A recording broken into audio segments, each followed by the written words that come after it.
some underdogs.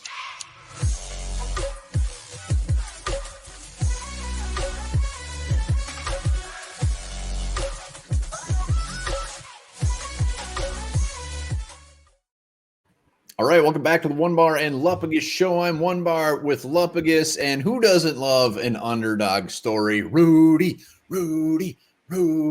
Danchicina. That's not an underdog story. That is a shocking story. That's a mystery. That's what that is. Oh my God. Yes, training camp is approaching, and we're going to start talking a little bit more, some more training camp theme videos as we get closer. And one is going to be underdogs. These guys know they're long shots to make the team, but they're going to give it their all anyway. And someone from this list is bound to surprise and crack the top of the final 53. Maybe. Before we're getting that, this video is brought to you by Liftbridge Brewing Company. Hit them up, local liquor stores. They got shit all over the state, and it is delicious. Summer tastes better with a Liftbridge in your hand. Yeah, it was kind of a win-win situation. See, we get Liftbridge, and it would have been really awkward if it was a beer that we didn't like. But it's like win-win. We love Liftbridge. We're drinking it all the time. It's delicious. Yeah, it truly is a win-win. It's a perfect combination.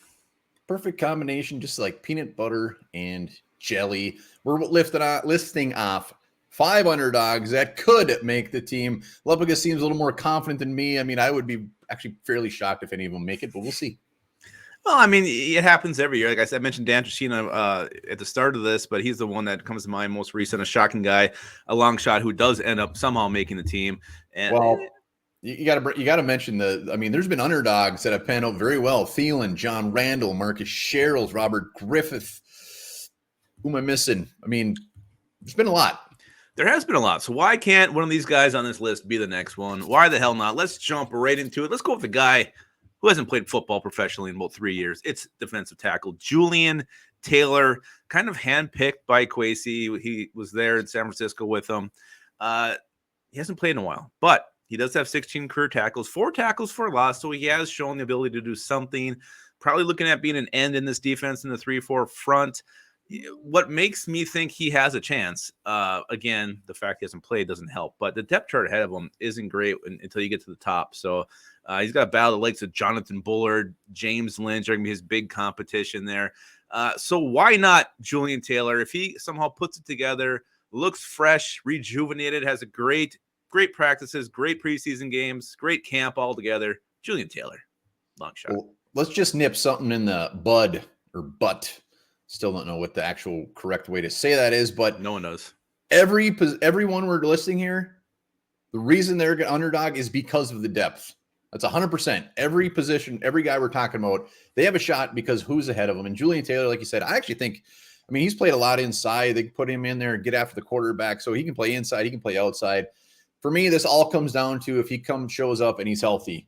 If he's healthy and ready to go, I think he absolutely has a shot to make it. I think this is just kind of Kwesi's like, I love this guy in San Francisco. Let's see if he's got it. And if not, whatever. He was a 7th rounder, ripped up the combine. He's very athletic. We'll see. I'd love me some Julian Taylor. Yeah, I think they'll know pretty quick if he's in shape, ready to go or not. So he could make this team or he could be the first guy's gone. Oh boy. Let's, speaking of first guys gone, let's talk about a guy that did not produce very well last year in his limited preseason. And that is Zach Davidson, tight end. Again, we mentioned the depth, but Zach Davidson, we signed perennial Hall of Famer Johnny Munt. We got Ben Ellefson. So now he's got his work cut out for him, including Irv Smith, obviously, and chatterable Kyle Rudolph. But Zach Davidson, at this point, would be a damn big surprise if he make the teams. But his size, he's raw. He's a raw dogger, raw. I'm hoping this offseason, all he did was play football and work on getting better because I love his size. Well, it's size potential. This guy's 6'7", a huge catch radius. If he can put it together, he moves well for a guy that big. And that's what you like about him. All his potential, this rare size, this rare athletic ability. You said it, though. Just a horrible preseason last year. One of the worst I've ever seen in my life. And I've seen a lot of bad ones. It was bad. Looked lost out there, couldn't catch when the ball did come his way. But early reviews from the mini camps, the OTAs have been that Zach Davidson has looked good. So maybe he does surprise. And again, this tight end depth chart, no matter how it shakes out, isn't going to be overly impressive. It's not going to be among the top in the NFL.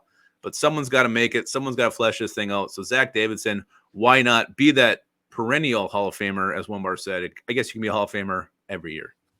Yeah, I mean, but it's fair to say, like OTAs and workouts, have we ever heard anybody not looking good in those? I mean, it's not like, oh man, this guy looked really bad at OTAs. It's always somebody looking real good. I remember Drew Samia, how everybody was so impressed with the size, and then like training camp starts and he's rolling with the fourth stringers.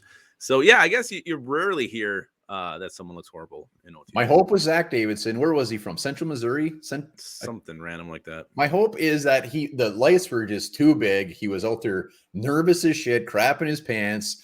And now those have settled, and he's going to come out and he's going to make Rick Spielman look like a genius with that pick.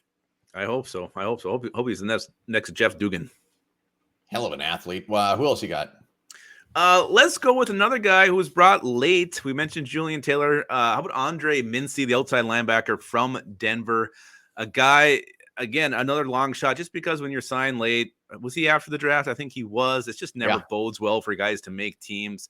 Usually if you're after the draft, it just kind of like you can extend your NFL career a little bit, but the chances of you actually making that team are very, very slim. But he does have some experience, which a lot of players on this depth chart at outside linebacker do not have. 6 games played, 6 tackles. So if he looks well, if he comes full energy and showing up well, knows the assignments, knows the defense, he's got a shot. Why not? Yeah, and I believe it's Andre Mintz. Mincy is something else. And I could be wrong, but let us know in the comments. I like Mincy myself. Yeah, and you know what? He actually watched our video and commented on it. He's got a YouTube channel. Check it out. But here's what he's got. He's got experience in the 3-4. Ed Donatel brought this guy over. So kind of like Quasing with Julian Taylor, Ed Donatel specifically wanted this guy over here. Broncos fans, when he was released, were actually very surprised, wanted him there. They loved him. He was an undrafted free agent, played special teams, and was just a guy that everybody was rooting for. So I think this guy, out of this list, he might have the biggest chance to be the underdog for me. The biggest what? Biggest chance? Oh, okay. I think you said something else. I don't know. I might have. And it's look at the other guys. Do you want somebody that has played on the outside in a 3-4 before, or do you want to try to finagle some of these other guys and just try to make them fit? If Andre Mintz makes the team, it would be mint. It would be mint. Great flavor of gum. Let's go to Timon Paris, or Timon Paris, as Lupagus says. Timon Paris, defensive tackle. The depth we mentioned is one of the next to tight end. It might be the scariest position on this team. Scary, as far as depth goes. Yeah, gross. So Timon Paris, 6'6", 315. You gotta love that size. Battling guys like Blake Brandel, Oli Udo to make this team. So I don't think he even has to look that good to really get a good shot at making this team. But Timon Paris, you would ask me 2 weeks ago if this guy was on the Vikings, I would have said no. Yeah, I mean, he's still only 26. He's bounced. I think he's been on like 4 teams. He has gotten in some action with Washington. His big thing is his big size. They thought coming out of the draft, he could be a guard or a tackle. So maybe he's got a little flexibility there. I think the only way this guy makes a team is all of a sudden he shows up and everything just clicked. I mean, there was a lot of potential coming out of the draft. Everything you read about him, raw potential. It's been 4 years. Should have got out the pot.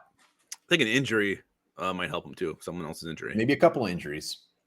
But Timon Paris, why not? Let's go to the last one on the list. Our boy, we interviewed him. He was here on the Onebar and Lupagus show. He still has a seat here next to me. He hasn't come and sat on it since, but it is Thomas Hennigan, the wide receiver from Appalachian State.